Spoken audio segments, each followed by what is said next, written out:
tun wir eigentlich nicht, darf erzählen. Live from the hippest spot online, you've arrived at the Pop Culture Juke Joint, the only weekly podcast you'll need for intelligent showbiz chats. Located just up the street from the Peach Pit and down that dark, damp alley behind Fonzie's garage, you'll find former newsman and current hard-boiled crime writer Anthony Venutolo, chatting with guests about everything from old school classics to new school staples. So head up to the bar, grab a drink, and settle in here at the Pop Culture Juke Joint. Now, your host, Anthony Venutolo.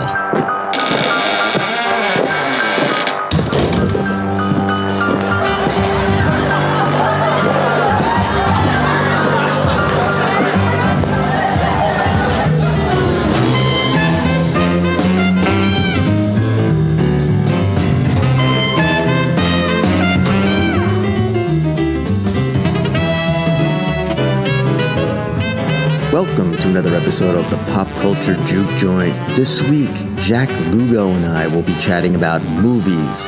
Tons of them, in fact. We'll be taking a look at the Oscar hopeful La La Land and the major inspiration behind it.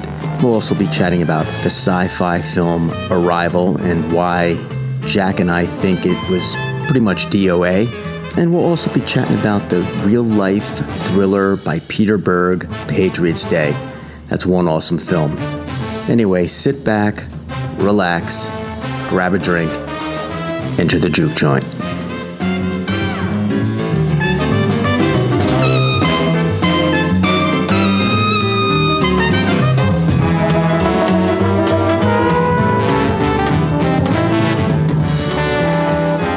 So Jack Lugo, we're going to talk a little bit about La La Land. Okay. Now, I have to admit, I've read all the accolades. I've heard the reviews. I saw the trailer a few months back when it came out, and I have to admit, I was not looking forward to this movie. Neither was I. I was kind of dreading having to see it, and I saw it get nominated for all those Academy Awards. And it's obvious that it is the front runner at this point. Although some are saying that kind of like Boyhood was the front runner for the year that it was nominated, and then Birdman ended up winning. There is a chance that it may not win, but more than likely that's the one most people are looking forward to. Yeah. Well, I wasn't going to watch it. I'm going to be honest. I wasn't going to watch it until I was listening to Kevin Smith gush over this movie over and over and over, and he said that the movie had made him cry, and I was like, okay, all right, so this movie moved him enough to tears. I have to check it out. So I went home, I popped it in, and I have to admit, Jack, like I was gonna turn it off like right after that scene on the bridge. I was like, you know what? This is a foofy dance opening. I can appreciate the artistic nature of this. From a filmmaking standpoint, it was a marvel to get all those like logistics together and stuff. But I just really wasn't feeling it. I wasn't feeling it until we really got into the jazz elements of the film. And then I started to come around a little bit because I think it helped, for me at least, to see that Ryan Gosling and Emma Stone, they weren't, well, more so Ryan Gosling, they weren't really singers. So it kind of added to the film the fact that they didn't have necessarily great musical singing voices. And it kind of helped me through this as looking at it more as kind of like a fantasy and not necessarily a musical. Does that make any sense? Yeah, that makes perfect sense. I mean, it is sort of an homage to movie musicals, but it does help that they're not perfect singers, but of course they're perfect looking people. Oh, so, yeah. I mean, that kind of makes up for it. I mean, that's one of the main criticisms of it is that, basically we're seeing, these Hollywood, looking people, they're great looking people. I felt the same way as you, that the opening number with the traffic, it didn't bother me. I mean, I could see how opening, a musical like that, is somewhat innovative. I don't think we've seen something like that before. But at the same time, I was like, okay, where is this going to go? And then we see her, auditioning for parts, and then they have that musical number about getting the invite to the party, and it takes a while for it to really get into the love story. Because you follow her character for a while, and then we rewind back to that encounter at the beginning of the film with when they're in traffic, and he honks the horn, and then you see his side, and how they wind up meeting, and then they kind of coalesce at the same moment in time when they first meet properly, I guess. So when she sees him after he just gets fired. Before we go on, maybe we should just say we're going to discuss spoilers, obviously, because I don't want people to get upset. Yeah, this is going to be a spoiler-laden discussion. I really loved the tone of the movie. It really was a picture postcard to, Los Angeles. It was a picture postcard to the entertainment business. It was a picture postcard to jazz. And it had this really great artistic feel, almost like Edward Hopper at times. And I really, really got into it right, I'd say about maybe 15, 20 minutes in. I kind of was on board. And I will probably say, it's probably because of Ryan Gosling, who lately I have become a tremendous fan of. You mentioned he did another film, The Nice Guys, right? Last year. For anyone who hasn't seen The Nice Guys, it's on, I think, HBO all month, or just debuted on HBO this past month. And, again, that's another film that took place in Los Angeles. And this guy's got great comic timing. And I would hope he makes more comedies. I mean, he's dabbled in it here and there, but this guy's straight up comedic if he really wanted to be. Emma Stone is always great, and I'm sure she's going to win an Oscar this year. She won the SAG, I believe. Right? Did she? Or was right? I think she won the SAG. I'm not sure. I think she did. Or the Golden Globe. She definitely won that.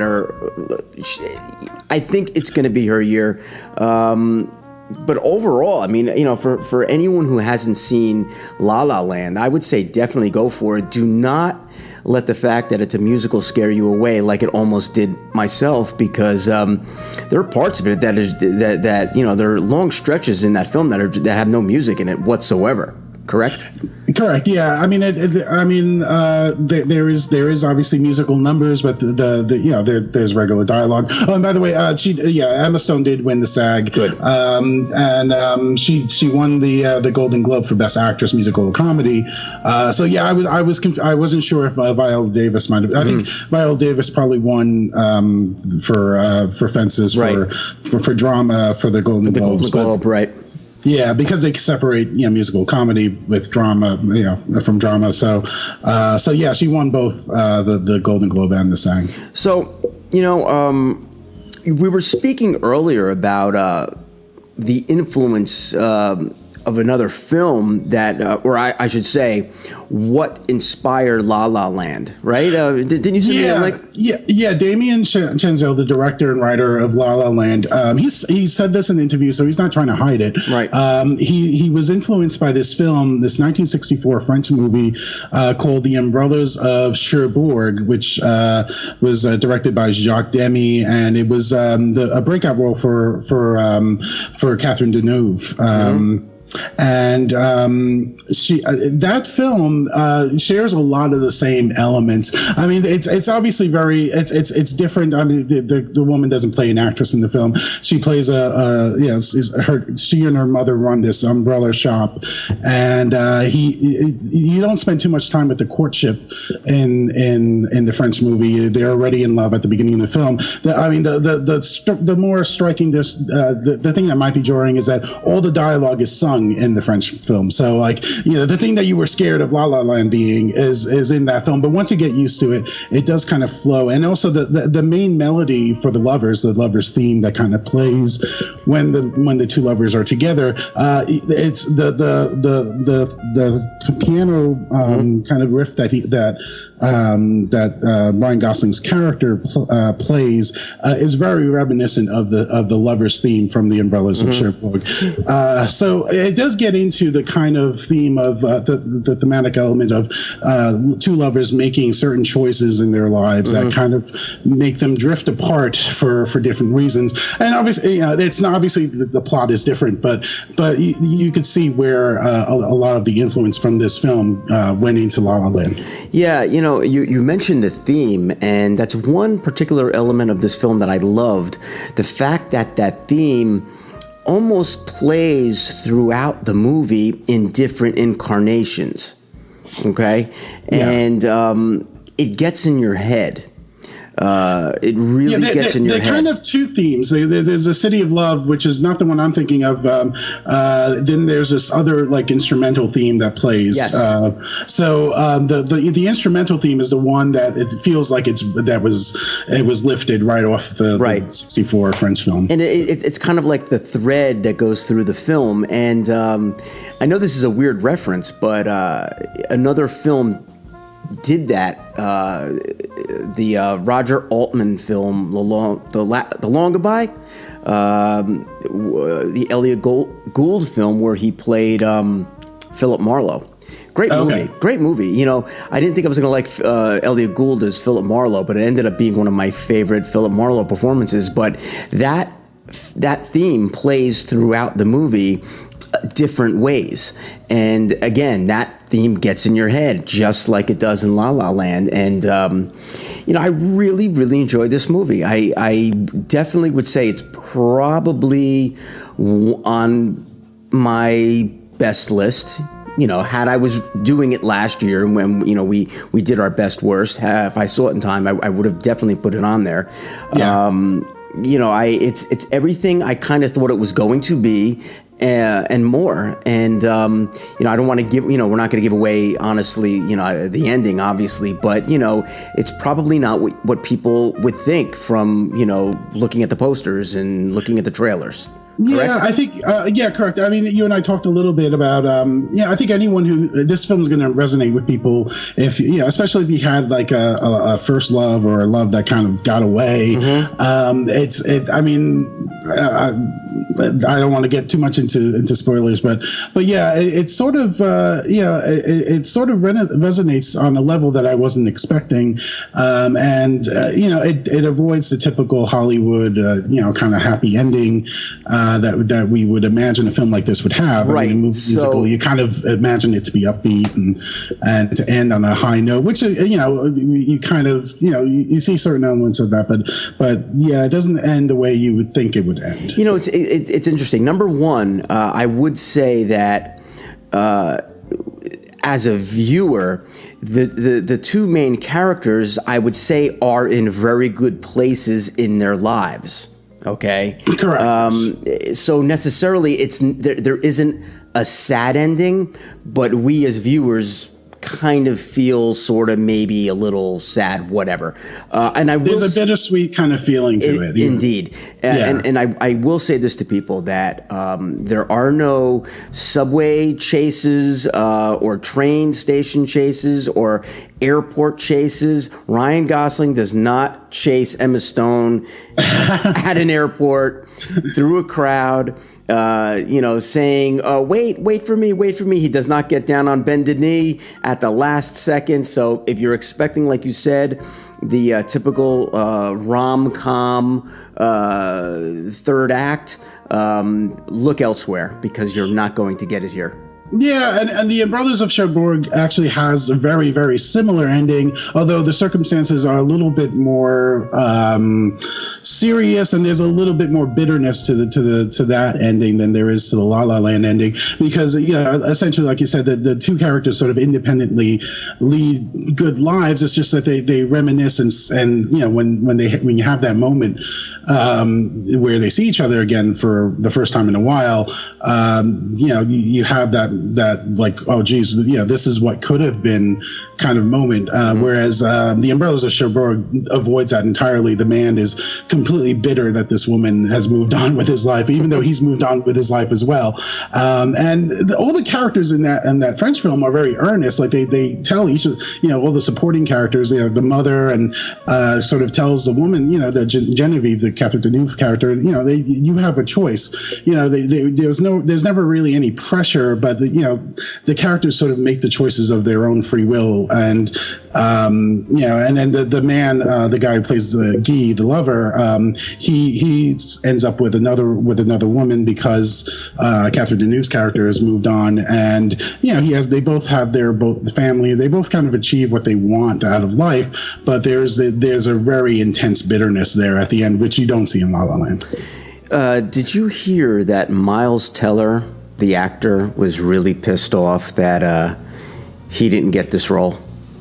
No, I didn't hear that. Yeah, apparently Miles Teller, who was in Damien's last film, Whiplash, he was really pissed off at either his agents or whoever that he either was attached and didn't get the role, or he didn't get the role at all, or wasn't offered. So was he offered supposed to be the Ryan Gosling character? I got the impression from what I read that he was probably in the running to play that character early on, but I've read things. I've read things that Miles Teller can be somewhat of a pain in the ass. So we did see J.K. Simmons, and he wasn't obviously heavily featured in Whiplash. He doesn't have a major part in this, but we do see him. Yeah, I love it. And who doesn't love a J.K. Simmons appearance? And we will get to the next film later on where J.K. Simmons is pretty much of a badass in. Yeah. He was very busy last year. He's busy every year, this guy. So that's a little bit of not trivia, but I'm sure if you do a Google search, you'll see that Miles Teller was a little angry. And in all due respect, Miles Teller was great in Whiplash. I mean, he played a great character of the young jazz drummer. I get the impression that Damien Chazelle is writing these little love letters to America's long-lost art form of jazz. What do you think? Yeah, I mean, between this film and Whiplash, there's definitely a love for jazz. Well, one of the critiques of this film is that, the Ryan Gosling character is the one who wants to keep jazz traditional, and then you have John Legend, who makes an appearance in this film. He's the one who kind of tells them, you have to kind of, be progressive, and, if you want an audience. And I guess there's some who didn't like that, but I didn't care. I mean, I thought that whole sequence where Ryan Gosling has to joins John Legend's band, and obviously it's not his dream career, but he's doing it because it provides some success for him. Overall, we all have those kind of choices to make in life, and that's another way that film resonates. Aside from the love story, that basically this choice between having a passion and then having to choose, what to do in terms of a career and stuff. Exactly. And, I didn't think I was going to like that John Legend character at first when I saw him.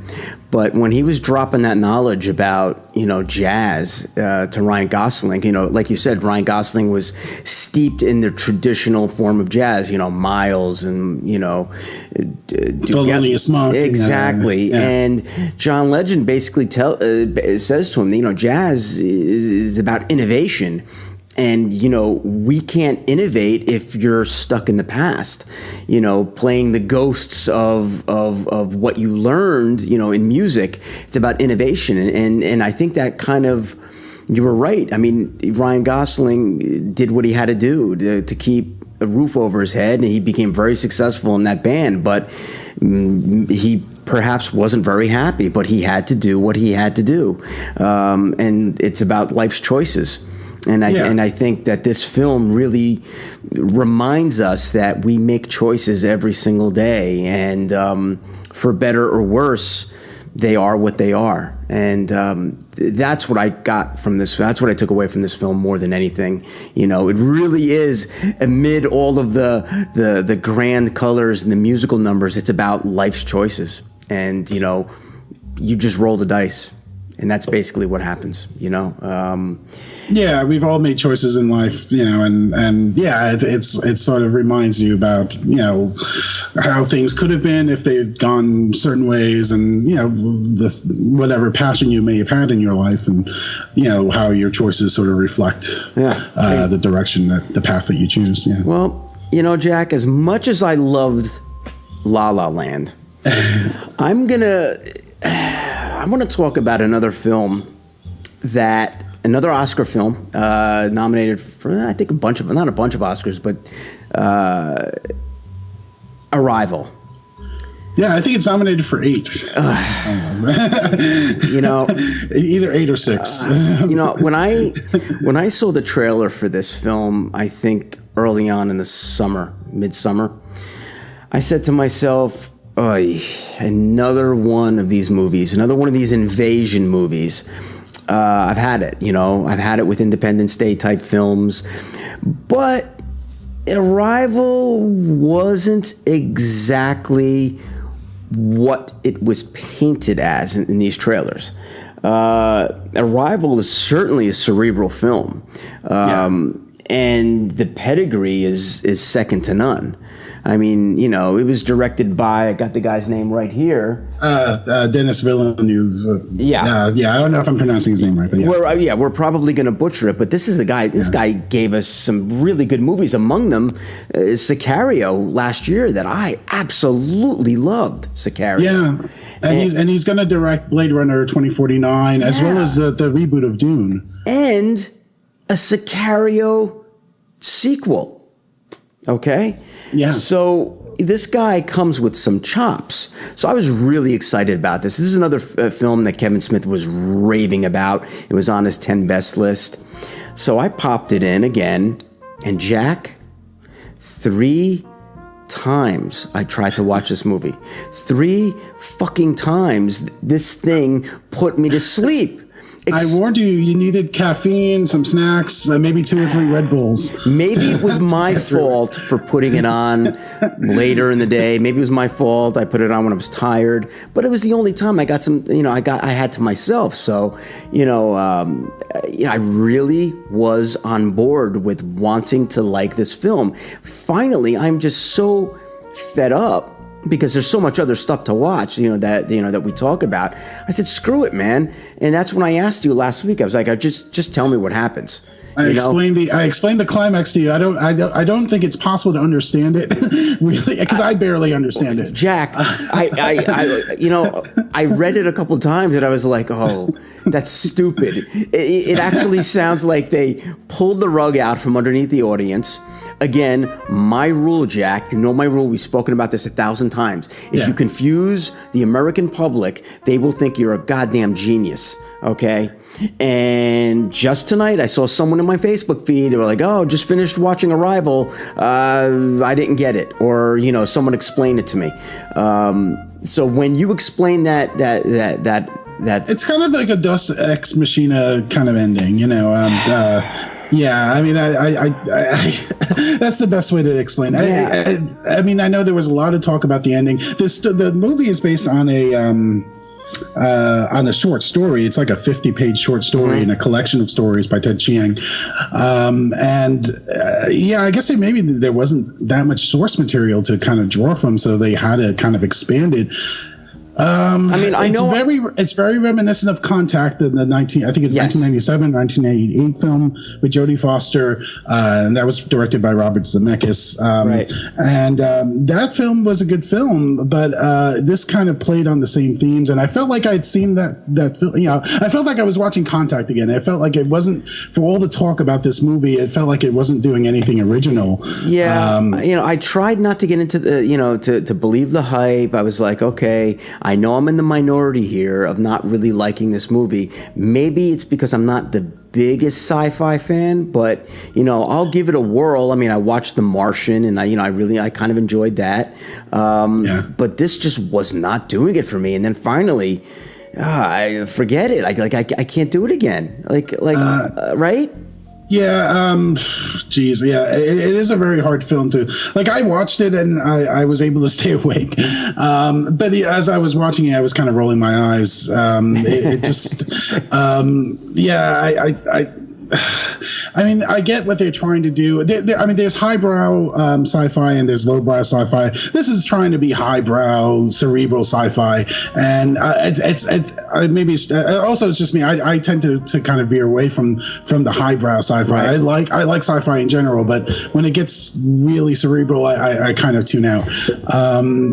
Which it sounds like that might be the case for you as well. Well, yeah. I mean, don't get me wrong, Jack. I don't want or expect to see Will Smith with a cigar in his mouth shooting aliens, but I mean, no. I just don't expect a Michael Bay film. No, but I just want to be able to enjoy my night without being put to sleep. That's it. That's all I want. And I know you had a problem with the voiceovers. Yeah, it just seemed very pretentious to me. Generally, I'm not a big fan of voiceover in a movie unless it's absolutely necessary. And what scares me is that Blade Runner, the original cut of it had voiceovers. So I'm wondering if he's going to put voiceovers in the new Blade Runner. I think when it comes to noir, and especially Blade Runner kind of may fall into that category.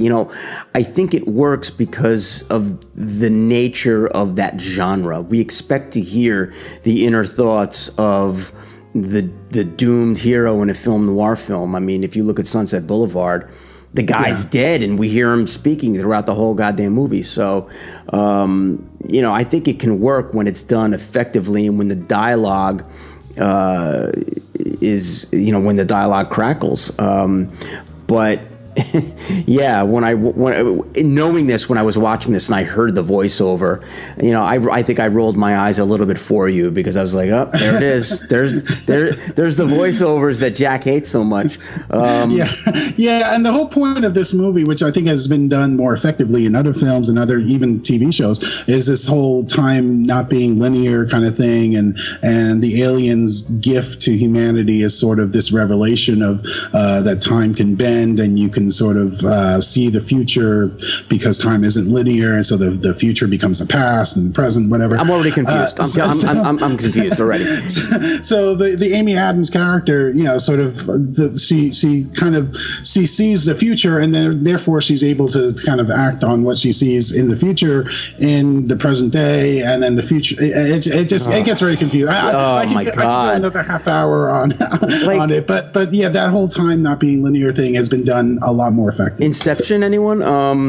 Yeah, exactly. And that's what I was thinking of too. Inception did this so much better. Oh my God. And I'm looking right now as we speak, I'm looking at the scores. On IMDb, it's scored an 8.1 out of 10. Rotten Tomatoes, it's scored at 94%. That's huge, man. It's a great score. And Google users on the whole give it an 86%. So that's pretty goddamn good. Yeah, I think what resonates for most people is the Amy Adams performance and her choice at the end of the movie, right. Which you didn't finish watching, but I'll just she knows that her daughter that we now know is in the future is not going to grow up to be an adult. She's going to die an early death, and the Jeremy Renner character is the father of the baby. So she makes a choice at the end of the movie she has a choice to either go through with that life, get married with Jeremy Renner and have the child and start a life with him, or to kind of abandon that, and she decides to make that choice anyway. And I guess for some people that's a very powerful moment, but for me I just kind of got lost.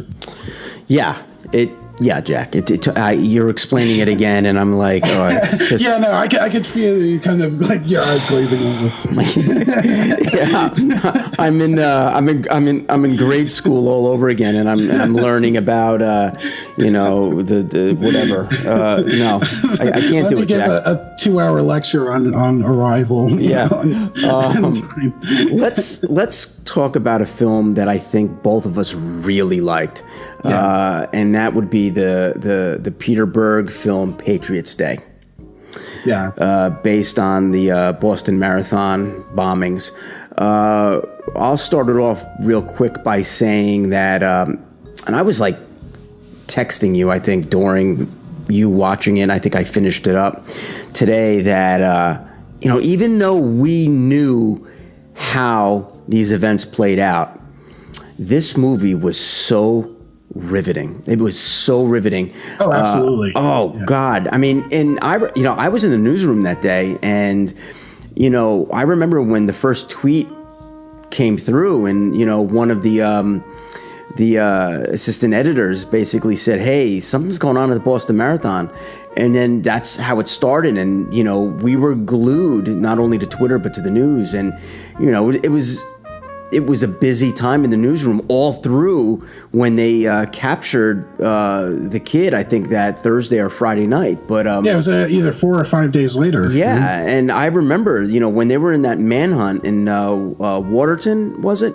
I remember these tweets were coming fast and furious, and I was feeding them to, I think, our writer who was kind of covering it. Not sure why he wasn't on Twitter either, but I remember it was like the middle of the night, and I'm like tweeting at him, and I'm like, what the hell's going on? But that said, this is a great movie. And, Mark Whalberg, I think, like Peter Berg, is probably really underrated at this point. I mean, we all see Mark Whalberg as this tough guy in a lot of these action movies or some of these goofy comedies like Ted. But when, given the right material, this guy can act, right? Oh yeah, definitely. That was a very powerful performance. Yeah, with that film, we know a lot about how that the actual bombing, and then we know how the two brothers were. We know that it ends with the two brothers being captured, but there's a lot in between there. We really that really got lost, or once, or at least after after the younger brother was apprehended, you kind of forget all the stuff that had to happen in between that. So and all this the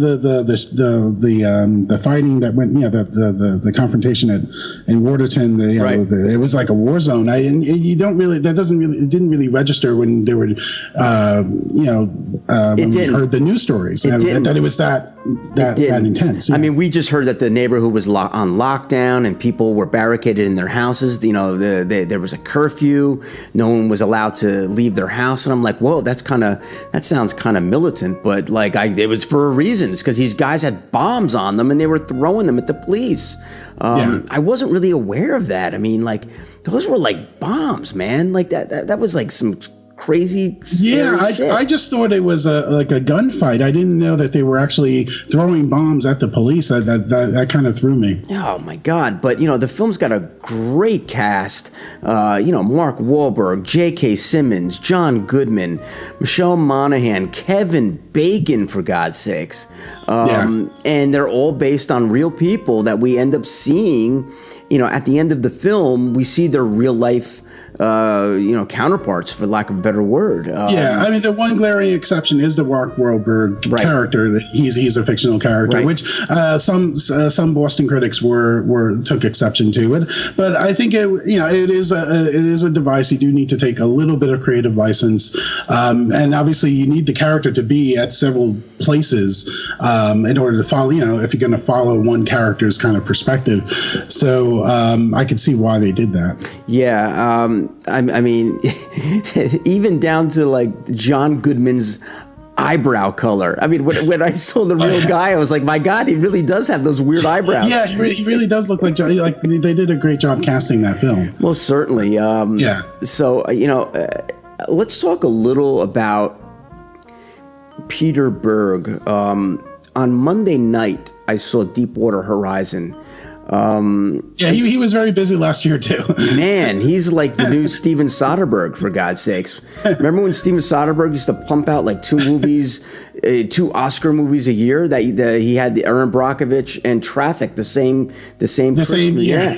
Yeah, crazy. I think Peter Berg has found his groove of these real life events, making films based on these real life events. And Peter Berg, I thought Peter Berg was a good director years ago.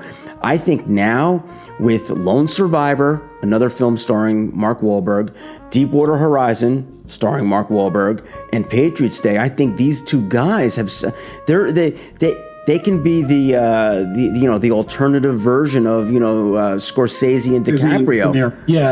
Or De Niro. Yeah. I mean, you can see they definitely have a great rapport going. And I didn't see Deepwater Horizon. How was that? It was really good. It was a Redbox rental for me.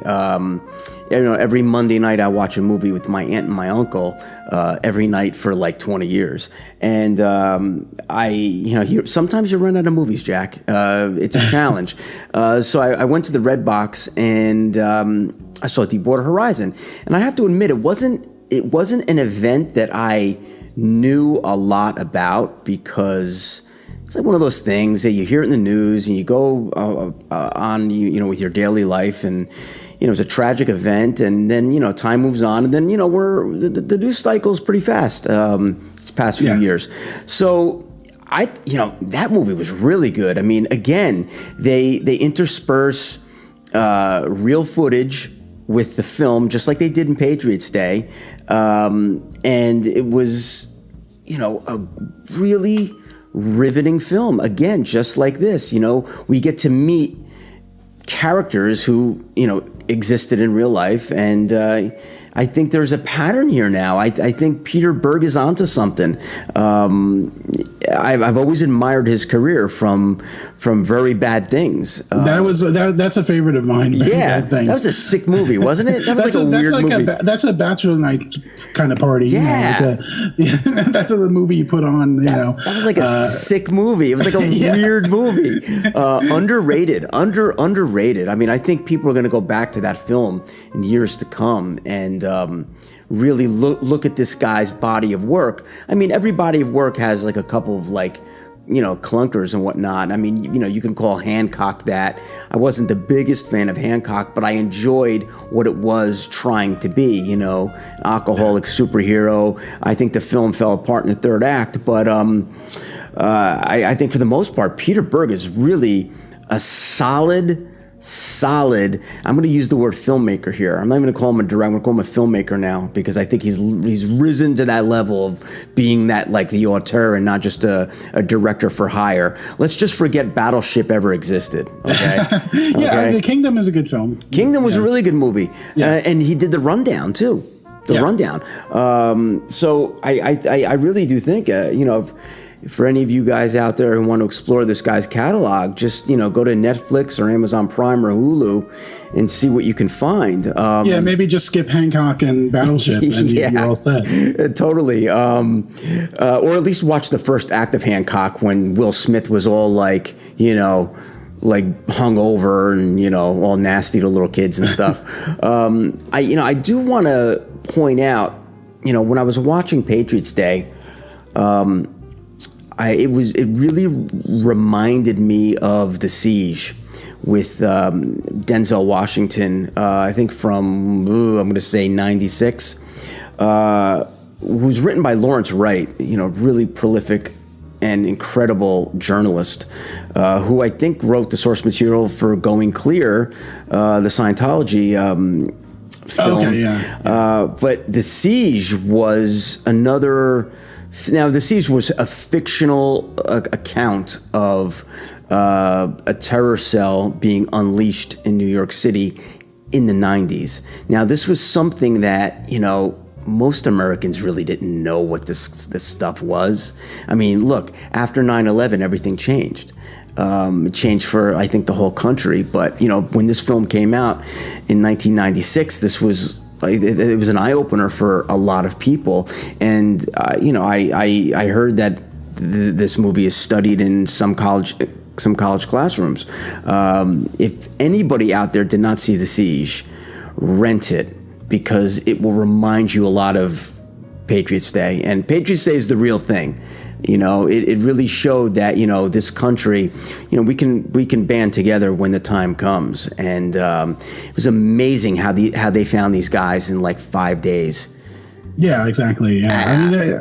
I mean, the overall message of the film, aside from chronicling what the tragedy is to show the city coming together, and to kind of show love, overpowering hate, everyone coming together to help the survivors and to get a medical attention to the victims right as soon as they can, to reunite people. It was incredible, and then also seeing the actual real survivors, the survivors at the end of the film. That was great stuff.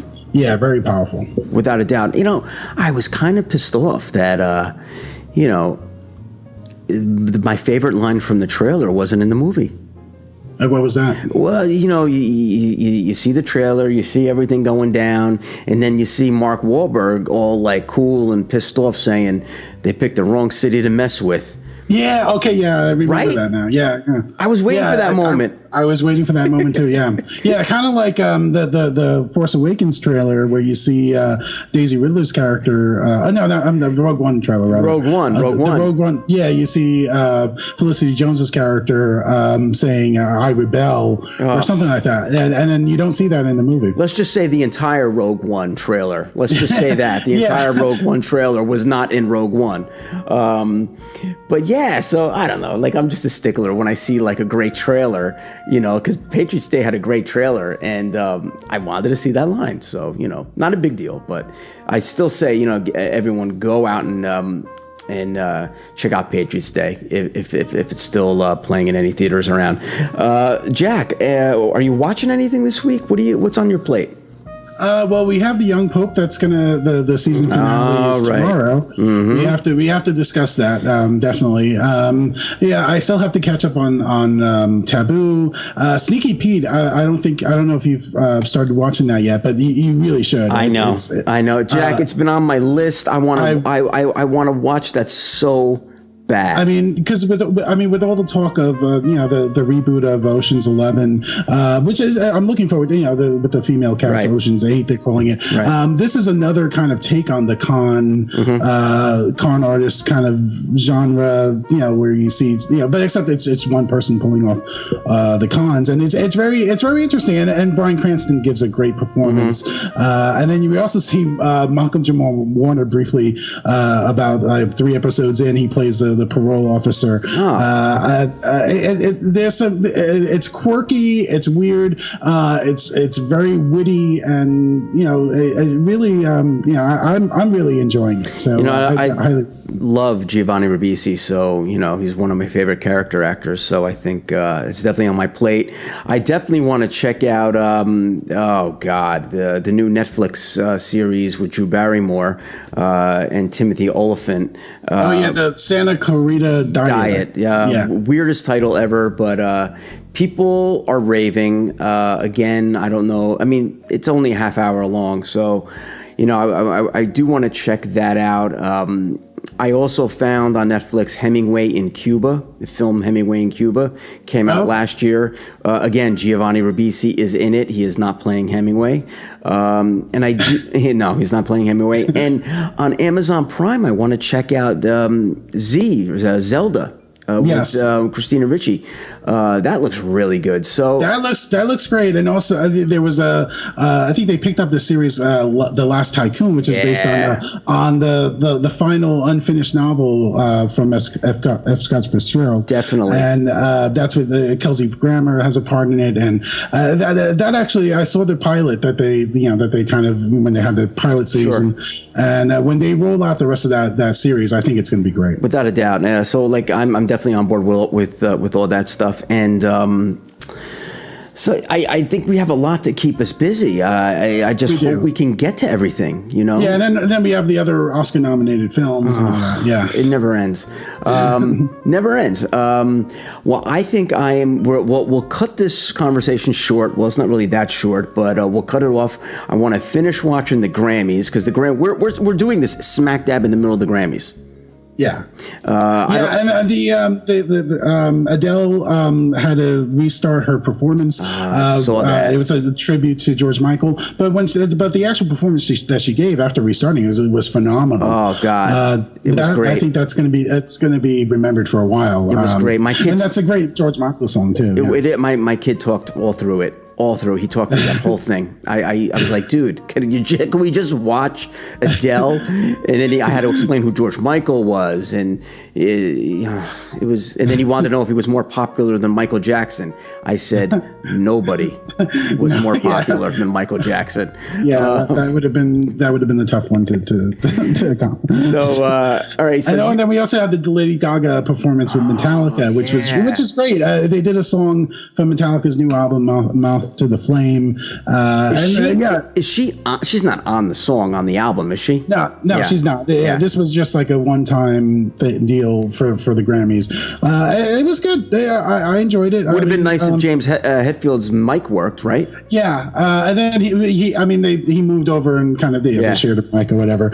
But it was a good performance. That's the one I was looking forward to when I heard that they were going to do something together. I was like, okay, what are they going to do? I wasn't sure if they were going to do something from the back catalog of Metallica, or but they decided to do a new song, which was probably the best choice. Yeah, I think I want to back it up and check out the Bee Gees tribute and the Prince tribute. So I have a whole night of TV watching ahead of me, Jack. Yeah, same here. Yeah, I mean, and then we have a Young Pope that aired tonight as well, episode 9. So yeah, there's a constant backlog of stuff that we have to watch. Without a doubt. So let's tell people where they can find you online on Twitter. At Jack Lugo 1. So is there a Jack Lugo 2? No, I think that's just the name that I kind of got stuck with when I was looking for a Twitter handle. I guess at Jack Lugo was taken, so I just so you told Lugo. That Jack Lugo, you know what, Jack Lugo? I'm putting a 1 after mine because I'm exactly. Jack Lugo. All right, cool. So we'll do this again soon. You get to watching all that stuff, and we'll take it from there, right, Jack? It's been great talking to you. Yeah, great talking to you as well. Adios.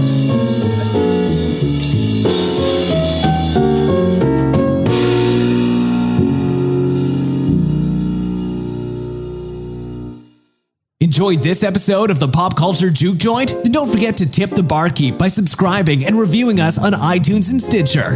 Also, for some sizzling noir tales, head on over to Amazon to check out Anthony's hard-boiled fiction, available in print, digital, and audiobook formats. On social media, follow Anthony on Twitter at Anthony Venutolo or like his page on Facebook. For everything else, please visit his webpage at www.anthonyvenutolo.com. We'll see you next week.